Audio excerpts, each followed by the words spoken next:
சரணம் குரு கடாச்சம் எல்லாருக்கும் அன்பான வணக்கம். ஓகே, வருட துவக்கத்தில் நம்ம பார்த்தீங்கன்னா காசிக்கு போயிருந்தோம். அதே மாதிரி வருட கடைசியிலையும் கூட டிசம்பர் மாதம் நம்ம காசி யாத்திரை மேற்கொண்டிருக்கோம். சரிங்களா? இது மொத்தம் 8 நாட்கள். முக்கியமாக வாரணாசி, கயா, போகியா, பிரயாக்ராஜ், லக்னோ இது எல்லாமே நம்ம கவர் பண்ணுறதா இருக்கும். சரிங்களா? உங்களுக்கு நம்மளுடைய ஐட்டனரி தெரியணும், எங்கெல்லாம் ஃபுல்லாக கவர் பண்ணுறோம், ப்ரைஸ் எவ்வளோ, இதெல்லாம் தெரியணும்னு நினச்சிங்கன்னா என்னை உடனே புலனம் பண்ணுங்கள். டிக்டாக்ல பிஎம்இன்னு கீழே பண்ணிங்கன்னா சில சமயங்கள் நான் உங்களுக்கு அனுப்புகிற மெசேஜ் போய் சேர மாட்டுது. ஸோ அதனால முடிஞ்ச வரைக்கும் எனக்கு புலனம் நம்பர் கீழே நான் கொடுப்பேன். அந்த நம்பருக்கு டைரெக்டாக எனக்கு புலனம் பண்ணுங்கள். உங்களுக்கு நான் ஐட்டனரி அனுப்பி வச்சுருவேன். ஸோ நீங்கள் இப்போ இருந்து இன்ஸ்டால்மெண்ட் பேமெண்ட் கட்ட ஆரம்பிக்கலாம். ஓகே, சில பேர்னால ஃபுல் பேமெண்ட் கட்ட முடியாதுல்ல.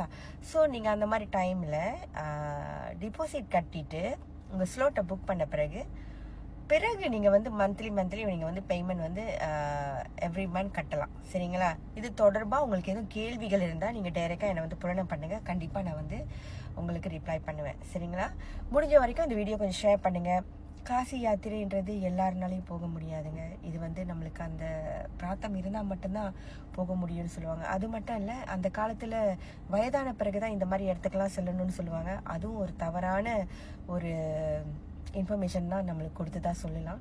வயசு இருக்கும் போது இந்த மாதிரி இடங்களுக்கு சென்றுட்டு வரும்போது வாழ்க்கையில் நிறைய மாற்றங்கள் நம்மளுக்கு உடல் ரீதியாகவும் மன ரீதியாகவும் நிறைய ஏற்படுங்க. இது நான் இந்த பிஸ்னஸ்க்காக சொல்லலை, நார்மலாகவே நீங்கள் நல்லா யோசிச்சு பார்த்தீங்கன்னாக்கா அங்கே நீங்கள் சென்று பார்த்தீங்கன்னா வயதானவங்களோட யங்ஸ்டர்ஸ் தான் தெரியுங்களா, அவ்வளோ பேர் அங்கே இருக்காங்க. நானே ஒரு கட்டம் ஷாக் ஆகிட்டேன். பார்த்தீங்கன்னாக்கா டெல்லி சைடில் உள்ளவங்க, நம்ம இந்தியாவிலேருந்து வரவங்கெல்லாம் வந்தீங்க பார்த்தீங்கன்னாக்கா நிறையா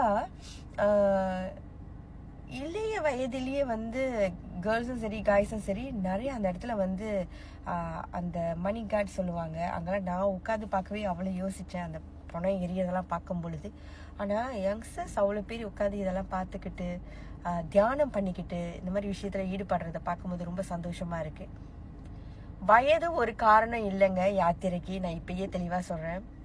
நீங்கள் யாருன்றதை உணர்றதுக்காக தான் இந்த மாதிரியான ஸ்பிரிச்சுவல் விஷயங்கள் நம்ம வாழ்க்கையில் பின்பற்றோன்றதுக்காக மட்டும்தான். அதை தட்டு வயது இந்த வயசில் தான் இங்கே போகணும், இந்த வயசில் தான் இங்கே போகணுன்றது சத்தியமாக அது உண்மை கிடையாது. ஏன்னா நிறைய பேர் என்னோட ஐட்டனரி பார்த்து கேட்பீங்க, இந்த வயசுலேயே காசிக்கெல்லாம் போகிறீங்கன்ட்டு. வயது ஒரு காரணம் அல்ல. ஓகே, நீங்கள் காசிக்கு செல்லணும் அப்படின்னு உங்களுக்கு பிரார்த்தம் இருந்தால் மட்டும் தான் முடியும். நீங்கள் வயசான காலத்தில் போகும் பொழுது உங்கள் கையில் காசு பணம் இருக்கலாங்க, ஆனால் உங்கள் உடல் அதுக்கு ஒத்துழைக்கணும். புரிஞ்சிச்சிங்களா? ஸோ இது வரைக்கும் என் காணொலியை பார்த்தவங்களுக்கு மிக்க நன்றி. ஸோ முடிஞ்ச வரைக்கும் புலனம் பண்ணுங்க. ஓகே, உங்களோட ஸ்லோட் புக் பண்ணுறதுக்கு நன்றி. வணக்கம். குருவே சரணம்.